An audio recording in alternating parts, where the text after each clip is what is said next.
Do you feel like you're barely keeping your head above water? That no matter how hard you try, meaningful progress remains out of reach? Heather gets that. She battled an eating disorder for years before seeking help. Now in recovery, Heather is here to tell you that positive change is possible even when it doesn't feel that way. Join her as she shares openly about her struggles and small triumphs. Fair warning though, Heather doesn't hold back. Her candid story may trigger some. But for those wanting honesty, hope, and healing, this is 1% Better with Heather. The information and stories shared on 1% Better are based on host Heather's personal experiences with eating disorders and mental health challenges. Heather is not a licensed doctor, therapist, dietitian, or other health professional. Her advice and opinions should not be taken as professional medical advice. Please consult your physician or a qualified health provider regarding any medical or health-related issues. 1% Better also contains descriptions of eating disorders that may be triggering for some listeners. Discretion is advised.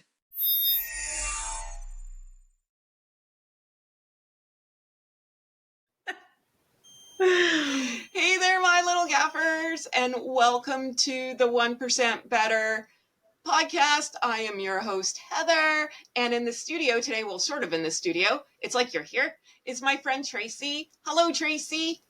Hi, Heather. So excited to be here today. Thank you. Thank you for being here. So let's just jump right in, and I'll get you to introduce yourself to the people. Yeah. All right. Well, I'm Tracy Desjardins. I'm located all the way on the East Coast in Maryland in the USA. I'm so far on the East Coast, you can't even see me on the map. I'm originally from Western Pennsylvania, and I am 54 years old. I work as a holistic health coach for women. I coach a root problem that I fought most of my life. I've got a huge story around my challenge that's now the healing work that I do. I've got 2 grown kids, 2 small wiener dogs, and life is good. And I'm super happy to be here. Well, I can't thank you enough because I have researched you, so I know your story, but if you don't mind sharing, let's get into that. Sure. Well, I'm going to start. I'll start back. So, the work that I do now and the writing that I do, I'm an author as well. The Diet Free Diva is a book that I wrote that is still very surreal to me because I held back something in private for most of my life that I was very ashamed of, and it was disordered eating. And now I write about it, I coach about it, I speak, I blab about it all the time. And what's really interesting is my disordered eating didn't even pop up in my life until I began, as a child, restrictive dieting for weight loss. So I was this happy-go-lucky kid born in the 70s. Life was good. I had big personality, no problems. I had unruly hair. I was getting kicked out of the classroom because I was laughing all the time. I mean, I liked who I was. I was confident. And then as soon as I decided that my slightly chubby body, I had to wear the stretchy pants. I couldn't wear like the normal button jeans and stuff.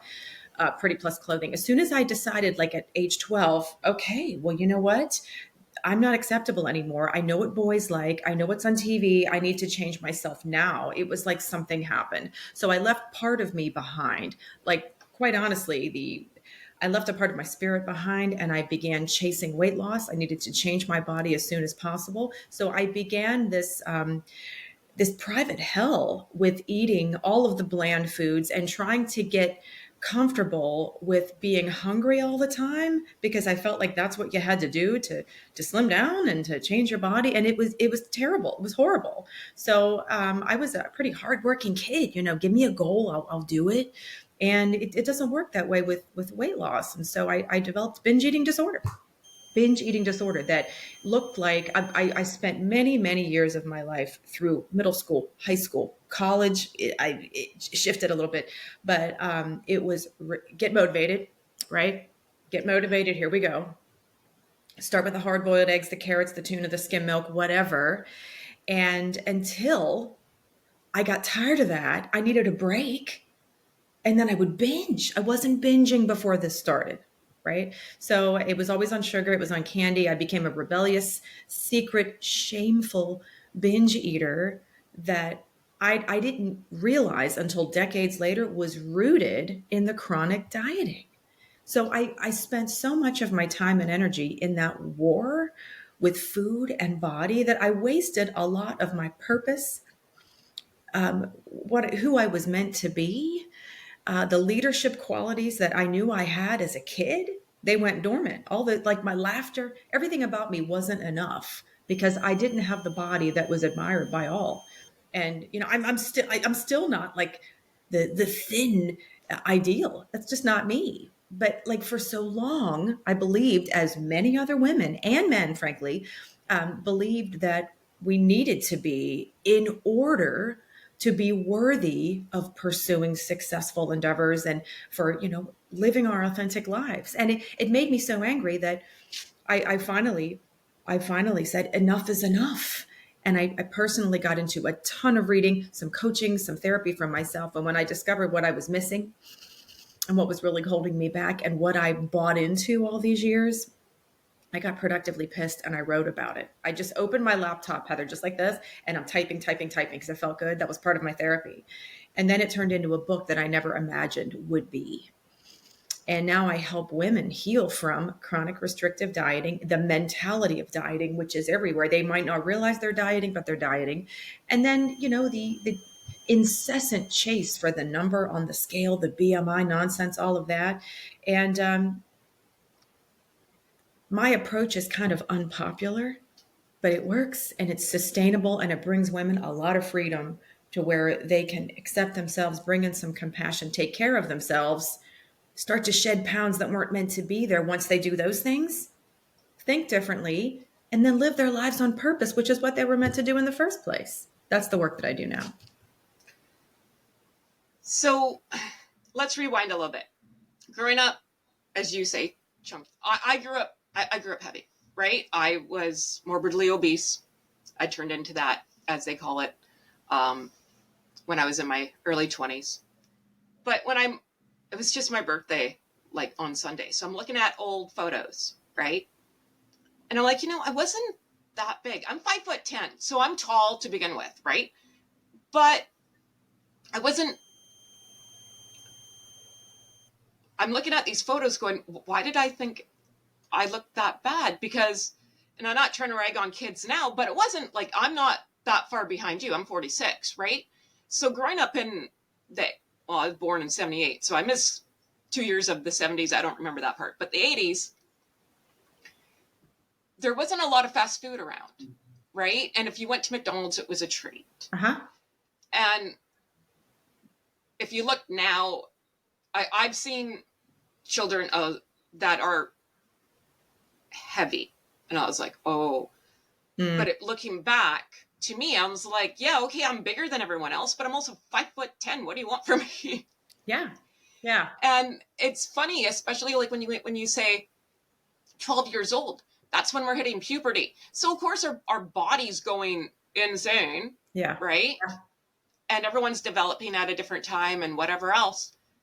And that is where when I talk to everybody, that's it. Like, that's the button that is clicked for everyone that I've found so far that I've talked to. Same here. And it's so sad, right? Like looking back, I'm like looking back at old photos. I don't know about you, but I cry and I'm like, I wish I had someone like me on my team who I am now. Yeah. Yeah. Because that wasn't me. I stuttered. I was heavier. I didn't look like everyone else. I didn't look like my sister. That's for damn sure. And I just was shy. I would cry at my own shadow. Not who you see in front of you now, because now I don't know what happened to me. But I wish, and my mom was not that person. My mom wasn't going down to school, raising hell, and yelling at whoever who was picking on me that day, right? Because I was teased horribly. I wore glasses. It was a mess, right? And the only good thing growing up when the generation we did, there was no social media. Thank God. Yes. Yes, girl. Yeah. Because I feel so bad for kids who can't even, I could go home and watch Gem and, She-Ra or whatever was going on, and I could get out of my head, but not like people who just get haunted every day. It's horrible.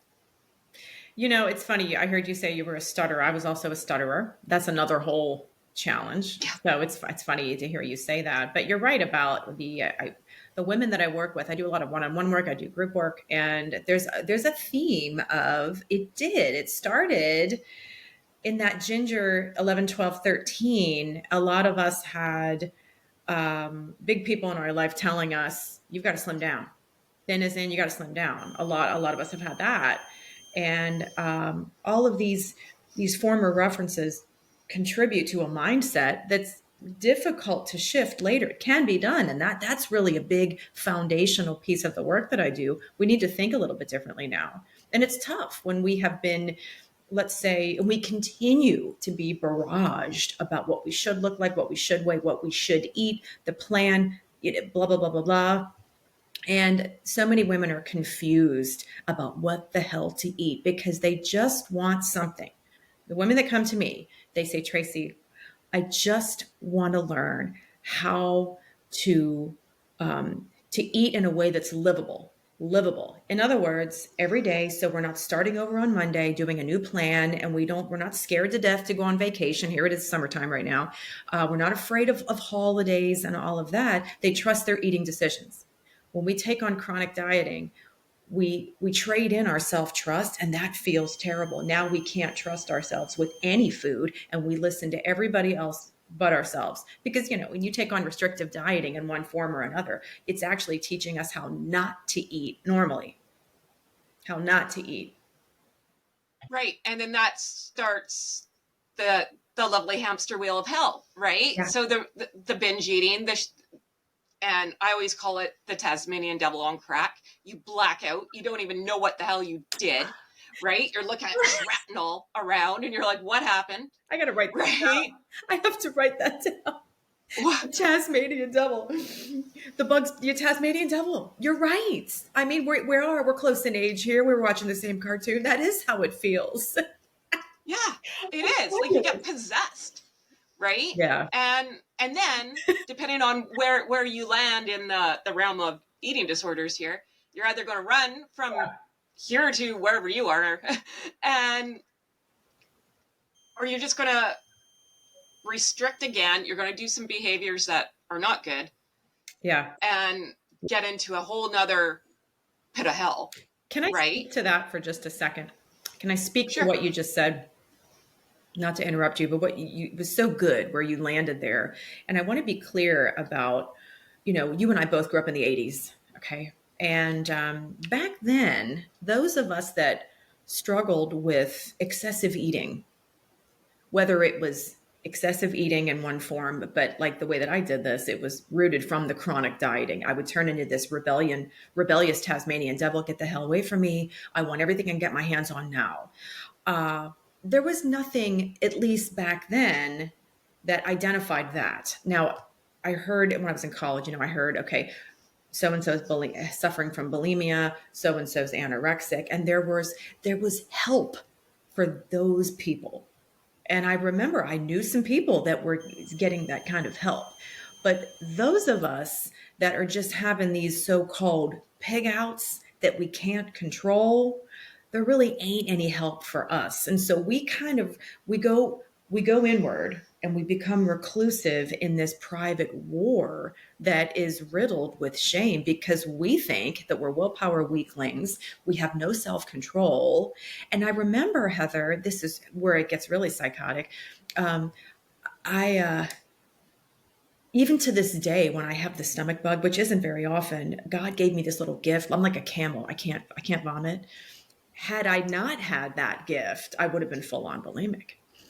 And I remember this is crazy.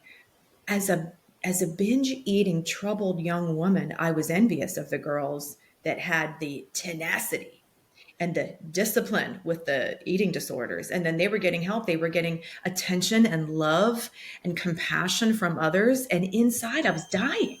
So I kept fighting. I kept thinking I'm going to try harder. So there's that. It's now identified. I'm so grateful. I read about this all the time, the binge eating disorder. I'm so happy that it is because I think a lot of people fall into that spectrum. But before there was that opportunity to discuss this as an official eating disorder, we really we were drowning in the sea of judgment and shame and criticism. What the hell is wrong with me? Well, there's a reason. There's a reason behind the binge eating. And I'm so happy that is discussed now, because it wasn't discussed before. And it was a problem for anybody that's lived in the eras that we come from. It was a problem. Then the fat-free nation came on the scene in the 90s, which really compounded things, the confusion. We can have all the sugar we want because it's fat-free. Well, we're chowing down on Frosted Flakes. I had a whole box at my desk, right? Captain Crunch, thinking we're doing the right thing. Fat-free Cool Whip. And a lot of us are paying the price for that now. And there is a way out, but it does require someone like me to help you start to open up your mind. And it's scary, it's uncomfortable, and it's real easy to say, oh, great, I'm going to go do this thing called intermittent fasting. I'm going to go do this keto plan because my neighbor Betty down the street, oh, look at her, she lost 30 pounds. I mean, there's like a desperation when everything that we need is right here within us. And that's what I help my clients do. Let's talk about you, Heather. Let's talk about you. Oh, you're 5'10". You had this in the past. Tell me about your story. We got to start with the story. And that's where I start with my clients. Everybody listening in, you have a powerful story. If you resonate with this topic, your story is very valid. There's the starting point. Yeah. And when we're talking about like I miss the 80s. I miss being a kid and not paying bills. But I have this thing, and I don't know, but I love the tiki-taki. I'm not going to lie about it. And I'm down food, tiki-taki, and whatever else. However, the only thing that I can't get on board with is the cottage cheese movement. Because my mom, in the 80s, who battled her weight as well. Okay. I remember going to Weight Watchers with my mom. Oh, Heather. Would eat cottage cheese with grapefruit. And I've never, hand to God, never had cottage cheese before in my life because I can't even stand looking at it. And now I'm got cottage cheese PTSD because everybody is making this crap in the oven and rolling it up and calling it bread. And I'm like, even though I'm like, I'd like to try that. Like that's the power of I don't even know if it's subliminal messaging. It's just messaging, right? And I'm thinking, should I be trying that? Should I be getting on? I'm like, Heather, get it together. Yeah. Right? No. And it's so hard. Like, I remember drinking Crystal Light as a kid. I remember working out with Richard Simmons. I still have his tapes. They're probably worth a fortune. My mom loved that man. Actually, it was a lot of fun, though. I will give him that. I love him. He was doing a good thing. I'm a fitness pro too. Okay. Richard Simmons did a great thing. Followed up by Jane Fonda. Great thing. He did. He got people to move and recognize those of us that weren't good at sports.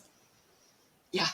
Okay. We can jump up and down to 80s music. It gets no better. We can jump up and down, work up a sweat with people that you don't have to do anything perfectly. There's no such thing. And when we leave, we're high-fiving. We feel good. We built endorphins. I got into that line of work. I'm not going to say because of Richard Simmons, but I started doing that in my basement in Jane Fonda. Wow. I feel good when I do this. So there's something to be said about that. But the cottage cheese and the grapefruit and all of that, I was stigmatized with yogurt. When you say cottage cheese, PTSD, for me, it was yogurt. Oh, man. Yeah. That's too bad because yogurt's yummy. And it's funny because I do like cottage cheese, but the way that you talked about it makes so much sense. That's part of your story, which is really, really important. Yep. I have canned tuna and hard-boiled egg combo PTSD because that's what. Oh God! And this, wash it down with a Diet Coke. Yeah. So, and you know what else? We started to talk about exercise a bit. Something else that came onto the scene that became a problem is I learned that I could use exercise to compensate for my binging. And it did this little sneaky thing in my 20s where it helped me control my weight. But it was an exhausting battle. And I worked in the fitness industry as an instructor and a trainer for a long time. I started in college and I saw a lot of compensatory behavior, which technically we really can't out exercise binge eating or putting food in our body that doesn't help us feel good, but that can get carried away. And then there's a stigmatization, if that's a word, with exercise. That's really sad because our bodies are meant to move. And I do encounter people that they hear the word exercise and they're like, oh, because it's associated with, I've got to punish myself to lose weight. It's really a shame. So that's another realm of the work that I do to kind of like reinvent this concept of, well, how do you like to move? I hate to run. I will not run. I always hated to run. I'm an okay swimmer. I like to kayak. I love to do aerobics classes with other people. I still jump up and down to music, but I'm terrible at sports, and that's okay. Mm-hmm. Like I don't have to be good at sports. You don't have to be good at what I do.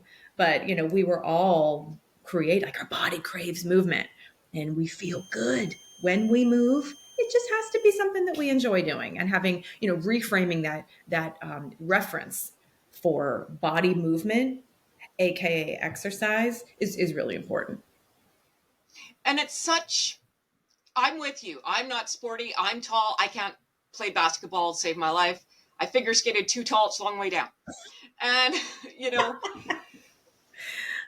I am with you though. I will jump around like a maniac. I miss step class. I love that. I still teach it, man. I still teach step. Oh, do you? Oh, maybe I got to come and live with you. Yeah. Because and you put on some good hairband music. I'm all for it. And when it's a little bit of a controversy, and I don't know if you find this, exercise with an recovery of an eating disorder, because it can be a slippery slope. That was not me. I was not a gym rat. I figured out another way to get my goal, and it wasn't that. So, but I like to move. I like to go for walks. I live in Vancouver. We're full, wow. Our thing is the grouse grind. I am not Julie Andrews. I am not hiking up a mountain. No, thank you. Right? That seems like hell to me. Mm-hmm. But a nice walk. Yeah. Seems all right. Yeah. I love that. I mean, you and I just shared some similarities and some differences about how we move. And, if nothing else, the basics, walking is one of the best. It's weight bearing. We were made to walk, and it's fantastic. There's nothing like getting outside to clear your mind and to benefit, your bones get stronger. There's so much goodness there. And I just think there needs to be more conversations around like what makes sense. What makes sense? You don't have to do, Barry's boot camp to make a difference in your health. Right. So how do we get this through our head that food's not the enemy? And if I start eating, I'm not going to end up on that TLC show, my 5 million pound life, because that's a fear. I don't know if you hear that, but that's everyone's fear. I want to recover, but I don't want to gain weight. Right. Which does not work. So how do we get our minds around that? Well, little disclaimer here. I am not an expert in eating disorders. I don't work clinically. I don't have that skill set. I don't have that education. So I speak from a reference of someone who lived for 3+ decades with binge eating disorder, wrestled with it on my own, got some help for that. And I've been on this journey now for a while, and I understand that. So I speak to this from that reference. I'm kind of like the girl. You and I are hanging out in the backyard having a conversation about this. I'm going to share with you what helped me and I'm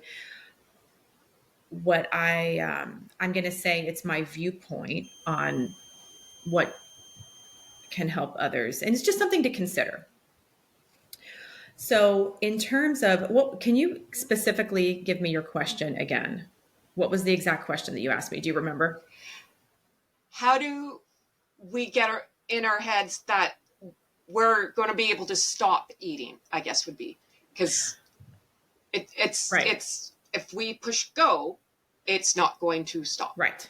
So someone with like compulsive eating, or me with binge eating, what helped me get out of the binge pattern, let's kind of go there because I think that will answer your question, is this little thing called self-awareness.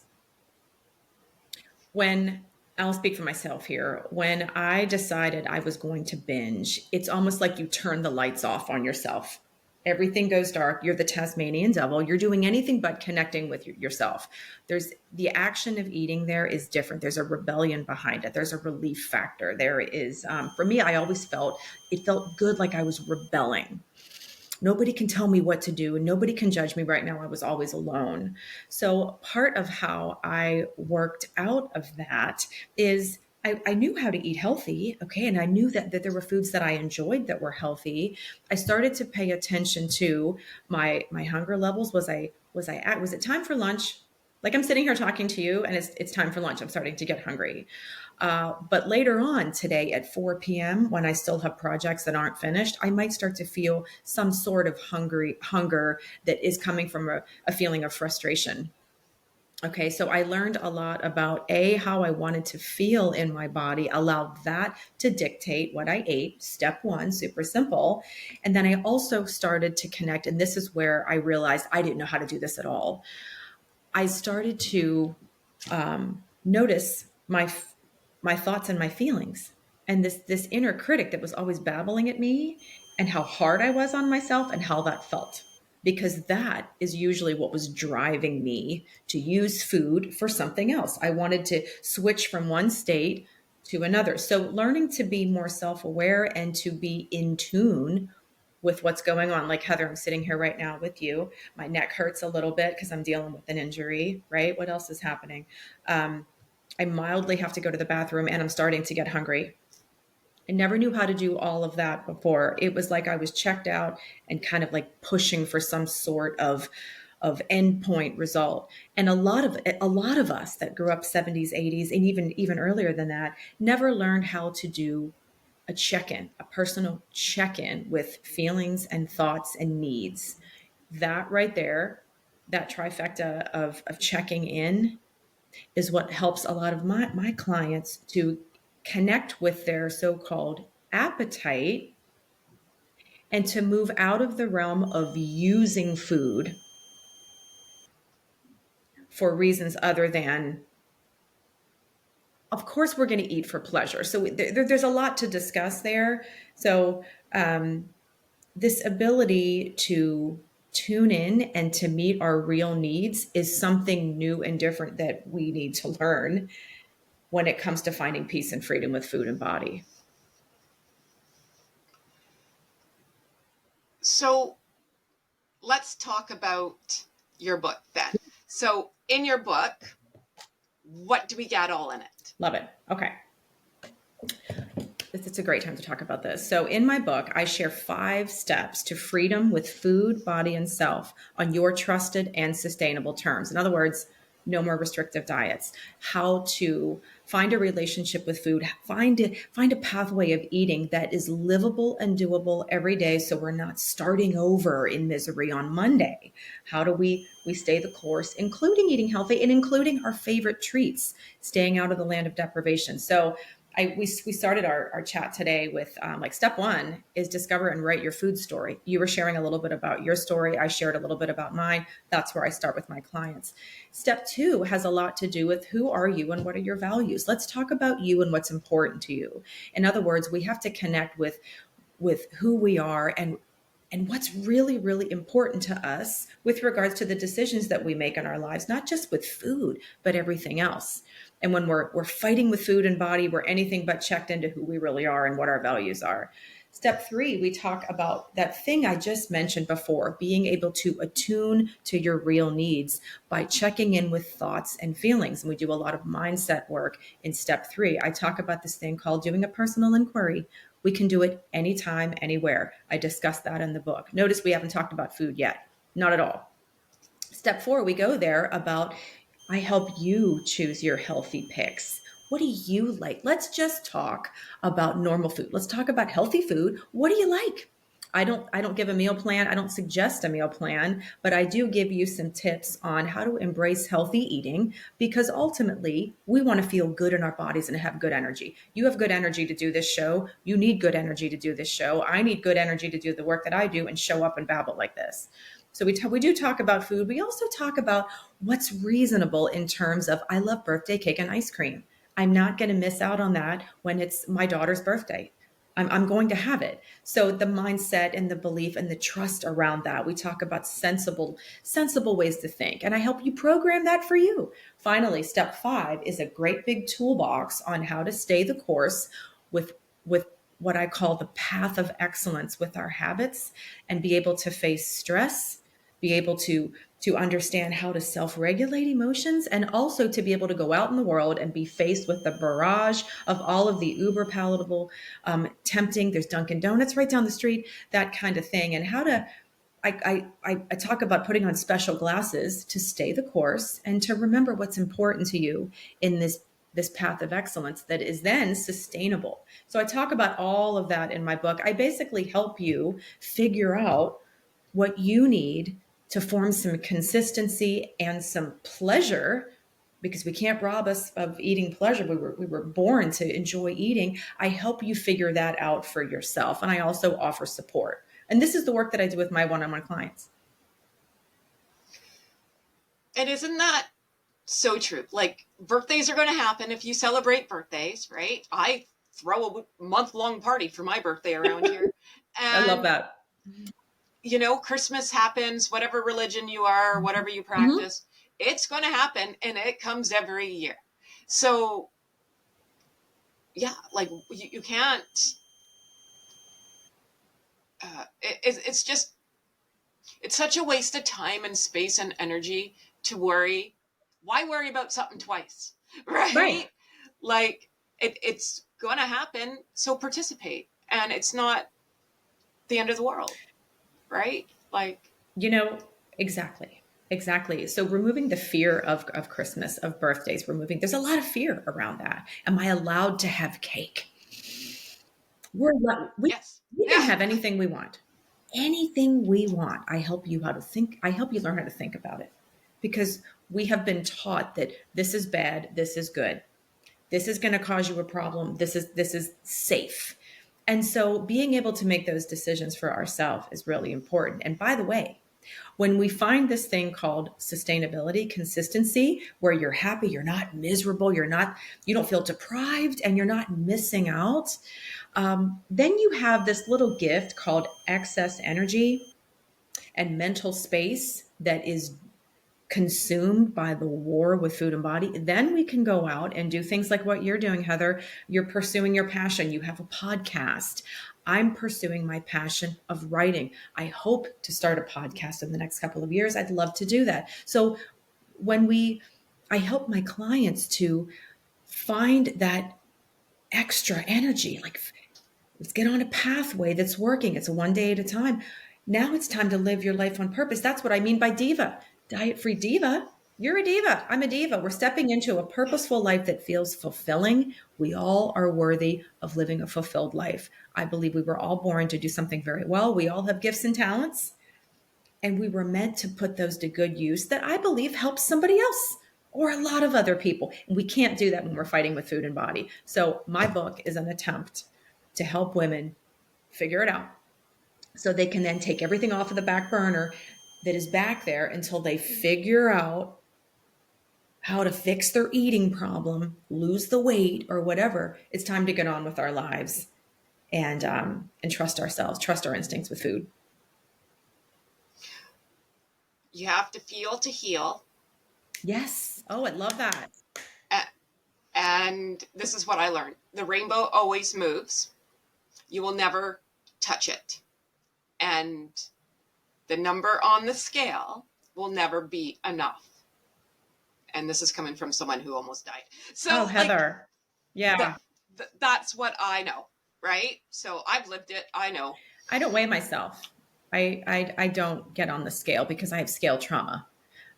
Because I was never what I was supposed to be. I'm not built. I'm 5'4". I'm a little tiny person, but I'm strong. So that BMI, it's like a disaster. By the way, anybody listening in, I went to the doctor for my annual physical a couple months ago. I've done this twice. I did this at my female doctor as well. I'm going to skip the scale. Thanks. They won't give you a hard time. Okay, ma'am, could you estimate your weight? Sure. We moved on with blood pressure and other things, but I was happy. I had my boxing gloves on. Okay. I'm not getting on the scale for good reasons. That's not how I measure health. I'm an abundantly healthy person, and the scale is something that's antiquated, and that's just me. I know a lot of people that weigh themselves, but I'm here to say, if it's a problem for you, like it has been maybe for us, you don't have to get on the scale. Mm-hmm. Yeah, no, that's true. They weigh me backwards, so I can't see. I've heard that too. I've heard that. Yeah. Yeah. But yeah, no, and it's so I'm so glad to have met you. Like this book, like you're such an amazing guide. I always say go find the guides, find the people who've lived through the shit, right? And come out the other side. Because I always say we're all in the water. We all want to get to the island. A couple of us make it out, and all you have to do is grab someone's hand. Someone's there to help you, and you're not alone. Yeah. Yeah. You're not alone. And isn't that a horrible feeling? Feeling like you're the only one in the water drowning, and you're not. It is, and it can feel that way when we're obsessing and battling over food and body. And to know that somebody else, you know what I hear a lot of? I get emails, I get private messages. Tracy, I feel like you get me. And I love that, because what you just said about like I'm just swimming ahead of a lot of people in the water, and I'm saying, here, I'm working on the same stuff. It's not a one and done. Let's swim together. Here's your life, your inner tube thing. Let's go. You're right. I love how you shared that. And that's really, we're kind of linking arms saying, let's do our best. Let's move forward. Let's banish this perfectionism. Let's just keep trying our best. And there's never that pot of gold at the end. It's the journey that is the gold. It's the journey that's the gold. Yep. Yep. And it's so true. It's so true. And there is an out, and I'm so glad that you found it and want to help. Like, that's why I do this. Yeah. That's why I talk. Right.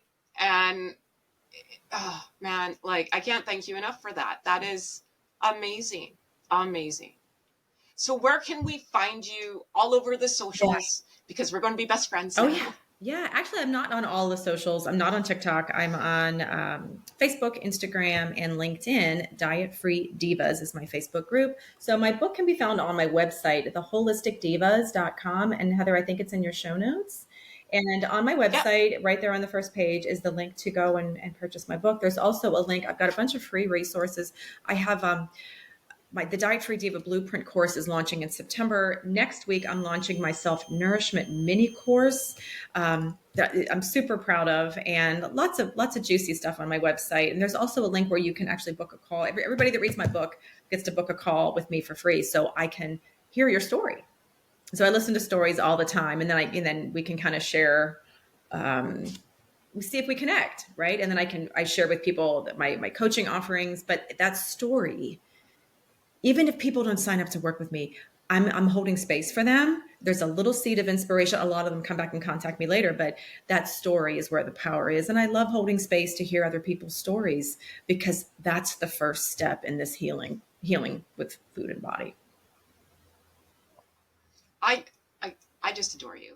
I want you to come back, because I have so many more questions. I could talk to you for we hours. can do this again. I love your butterflies. You're so much fun. I'm never going to forget Tasmanian Devil. I'm going to use that moving forward. I might write about that because it's so good. Okay. All right. Well, thank you so much. Thank you, Tracy. Heather, this thank was you. a blast. I'm so honored to be on the 1%. Thank you. That's all for this episode of 1% Better. To continue the conversation, head over to our website at www.1percentbetter.ca, where you can access more stories and resources. We'd also love it if you subscribed and left us a review on your favorite podcast platform. And remember, friends, progress takes patience, perspective, and sometimes a little help from people who get it. So be kind to yourself and others as we work to get 1% better every day. We'll see you back here next week.